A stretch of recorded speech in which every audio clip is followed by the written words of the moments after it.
Hello YouTube, welcome back to the channel. Greymon cards are really cool, wargreymon is really sick, black wargreymon's pretty cool, Agumon and Greymon are just classics to Digimon in the entire universe, and sometimes you just want to throw a whole bunch of those cards together and build a really cool Greymon Tribal toolbox deck. And that's what this deck is. You can play it in BT13 Ultimate Cup format and do pretty well because Raid is pretty good in the BT13 Ultimate Cup format. Alternatively, you can also just play this regular BT13 and have a good time. Although if you're playing it in regular BT13 format, you might want to throw in some black ties, as this is red base, not black base. But obviously, there are obvious cards to cut for the ties when we get there. But yeah, Greymon cards. I like this deck a lot. It does well in the Ultimate Cup meta.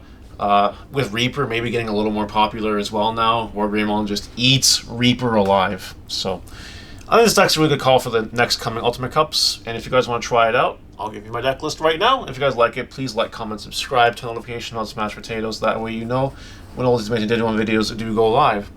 We'll start off with the eggs. Oh, Gravity Crush, hello! We're playing 4 copies of the Koromon. They give you 1000 DP. I don't want anything else. The 1000 DP in Ultimate Cup format matters because there are annoying things in security that you would like to comfortably hit over. It's easy to get 16k in this deck with Koromon. There are some 15ks that exist in Ultimate Cup format. So having Koromon to give that extra boost, that extra viability, is very, very, very strong. Way better than the draw from the other Koromon in this format, in my opinion. Now on the rookies, we play 4 copies of BT13 Agumon, reveal top 4 cards, add a Greymon and a tie card to your hand, bottom deck the rest. Also gives you an old turn plus 1000 DP boost if you are Greymon. I'm not bothering Omnimon because there's no Omnimons in this deck as it is Ultimate Cup format, intended to be Ultimate Cup format, but if you wanted to throw in like a Blitz Omni or something, you probably wouldn't blame you. It's pretty good. So yeah, 4 copies of that because it's really, really, really cool. We obviously play 4 copies of Agumon X Antibody. This card's just busted because it just adds a Greymon to your hand. It's actually a little bit worse in this deck because there's a few targets that are not Greymon cards that you kind of want to add to your hand, and you really don't want to often search unless you're looking for a particular piece in your Greymon pie, so to speak. And you're never going to add X Antibody to hand because, again, this is not regular format. This is Ultimate Cup.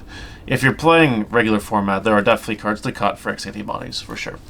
But until then, it's okay. It is a dinosaur, and that will matter. You'll see why. Moving right along, we play 2 copies of that Agumon from BT12. This one is a dinosaur, which matters.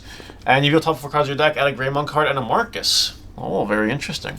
And then the Inheritable minus 2000. I don't know if I've ever used that in this deck, to be honest, but it's there if you want it.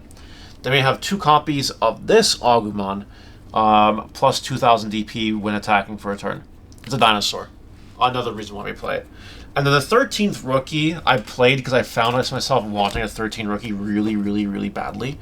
I'm playing this Agumon. The 2000 that it gives you to your Greymon stack has actually saved my ass a few times in testing. It's allowed me to attack over things when Raid wouldn't be active or whatever. So I don't mind having it. Now, this is an obvious cut for a black tie or an X Antibody if you want to take this deck and change it around to be more legal for BT13 regular format, but I think in Ultimate Cup it's fine. It is also just a flex spot, so if you want to cut it for something else, you probably can. You can probably play another one of these Agumons and you're probably fine, but I do really value the 2000 DP on the Greymon stack. It's come up, though I think it'll come up for you too. On to Champions. We're playing 3 copies of Starter Deck Greymon, Security +1.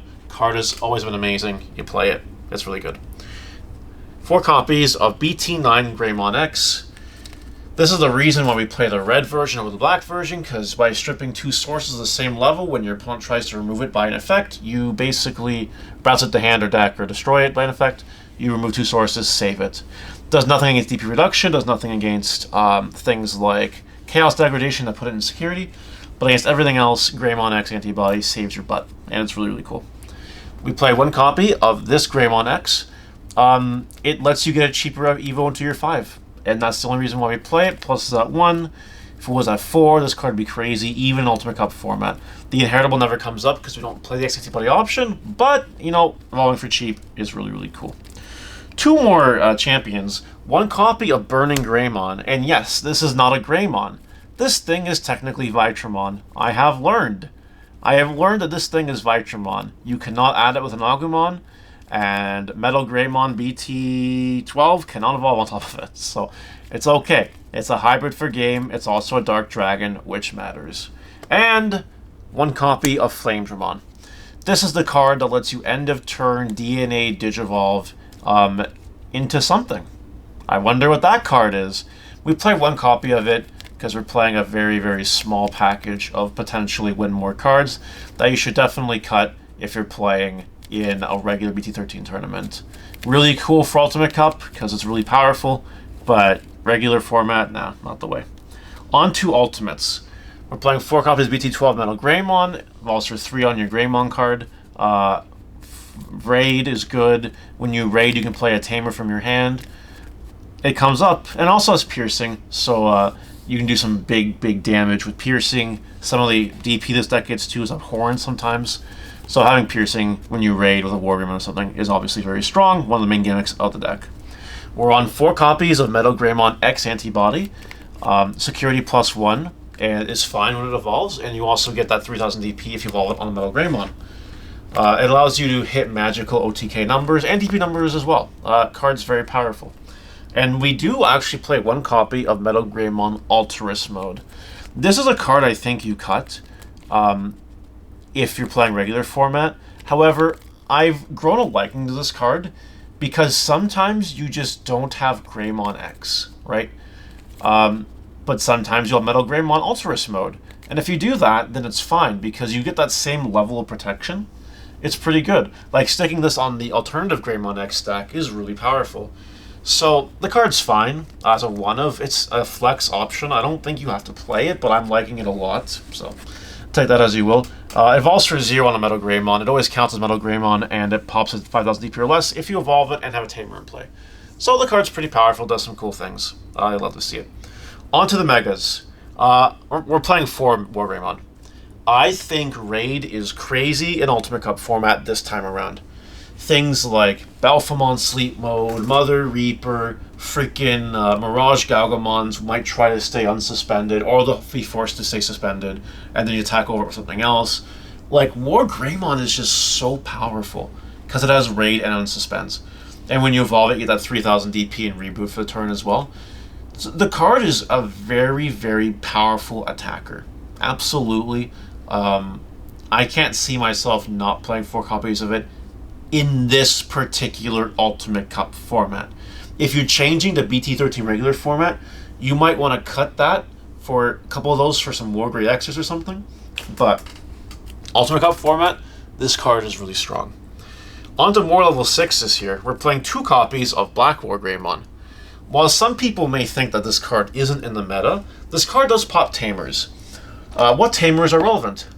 In Ultimate Cup format, well, Thomases are relevant, Christophers are relevant, you got the Balphamon Tamer, that's pretty relevant, and occasionally other decks play Tamers as well. So Black Wargreymon comes in and cleans up those Tamers nice and easy. It can also pop Digimon, it's fine. And when it pops a Digimon, when Digimon is deleted, all turns unsuspended once per turn. Black Wargreymon is really cool. It's another name for one of our boss monsters, which we'll get to very, very, very shortly. And speaking of an extra name, playing some count of Black Wargreymon allows me to play 1 copy of Black Wargrey X Antibody. Why am I playing this card? So, opponent's turn effect, when an opponent's Digimon of the highest DP attacks, you may switch to target to this Digimon. We play this card for that effect. The reboot is cool, and if it's on Black Wargreymon, you can also pop something when something becomes unsuspended. That's really, really nice. It's also an additional name for a certain boss monster that we're about to get to. However, that one effect that doesn't need the Black Wargreymon, you can just redirect, it matters. You know, if you evolve Metal Grey X Antibody properly, give it an extra 3000 DP, and you just evolve the Black Wargrey X Antibody, you have a 16k Black Wargrey X Antibody. Mirage is not attacking you that turn. They just are not doing that. On top of that, not a lot of decks can deal with that. You know what I mean? It's a very powerful effect. 1 copy is fine, because sometimes it doesn't come up, sometimes it's too slow, But when it matters, it matters. Like Black Wargreymon X just standing there on the board looking all chill, like cool. It has 1 games just for sitting there. So I think the card is really powerful and definitely worth an inclusion. You could probably cut a Wargreymon for a second Black Wargreymon X and that would be fine. I just very much value the raid on Wargreymon. But the control the Black Wargreymon X gives you is pretty cool. The last level 6 we play, I've been alluding to it all video, Dorbickmon. Yeah, I know. I'm back. I'm back on the Dorbick and the Ragna package. I know. I hate it. It feels gross. It feels disgusting. But Dorbick is actually really good against Mirage. Like, it's actually crazy. So, you can play Dorbick, cross with any number of dragons, dragon cards, dinosaur cards, or Ceratopsians or whatever. You can reach the cost up to 2 for each, up to 5 copies, so it can be a 3 cost. That pops something when you play it, up to 13k. So not only does it pop Mirage, but if you can like preemptively play that against Mirage, you're going to deplete your hand, and that might be enough of a magic number that they might not be able to do anything with their Mirage plays, because you won't have a hand anymore. I've found that a lot. If they have a 5 in the back, and you drop a Dorbick with like full sources, and your hand size is non-existent with like a stack in the back getting ready to go, that's pretty much GG's. Pretty much. Because they're not going to be able to gain any memory off anything they bounce. Their Mirage evolves for 4, and then that's it. And not to mention Dorbick has Rush, and Rush is really cool. So it can just swing for game by itself. But the really cool play is you have a 1 big level 6 stack, you Dorbick, and then you go into Ragna Lord. Ragna Lord when Digivolving Blitz, and then when it DNA Digivolves, for every 4 cards in the sources, you pop something and you burn a security. And then you Blitz for game. And that's it. That's all I use it for. The other effect might as well not even exist. It is just there to end the opponent's life immediately. And that's what it's there for. So that is it for the Digimon cards. Tamers, we're playing 2 copies of Memory Tamer Tai, and we're playing 1 copy of Memory Tamer Marcus. I value the security +1 over the random memory that Marcus can give you, which is also why I'm playing 4 of the Agumon that searches Tai and 2 of the one that searches Marcus. Because Tai is more important. Tai lets you hit magic security numbers. Marcus is just a memory. Sometimes it's clutch, it's really cool, but usually Tai is the MVP. If I see Tai, I'm comfortable. If I see Marcus, I'm like, yeah, whatever, this might be cool. So the 3 Tamers is fine. On to options. We're playing 4 copies of Red Memory Boost, because adding a piece to your hand is really, really good. Red Memory Boost is especially powerful because it's the only cards in your deck that can add your Dorbick Ragna combo. All the other cards that search do not search those cards. So you need Red Memory Boost to actually grab those cards, and then on top of that, you just gain memory later, which could come in handy, of course. We play 1 copy of Hades Force. Hades Force is really slow right now in this format, in my opinion. It always costs 7 because there's X antibody doesn't exist.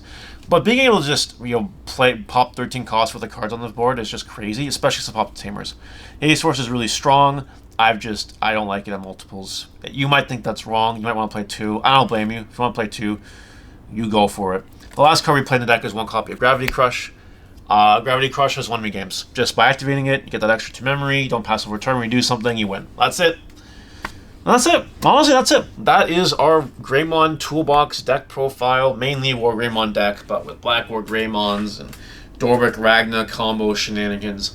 I think the deck is really good against the meta, and I definitely recommend you give it a try. If you want to play for Ultimate Cup, you're welcome. Maybe you'll have fun with it. What do you guys think, though? Let me know in the comments. I will see you later. Goodbye.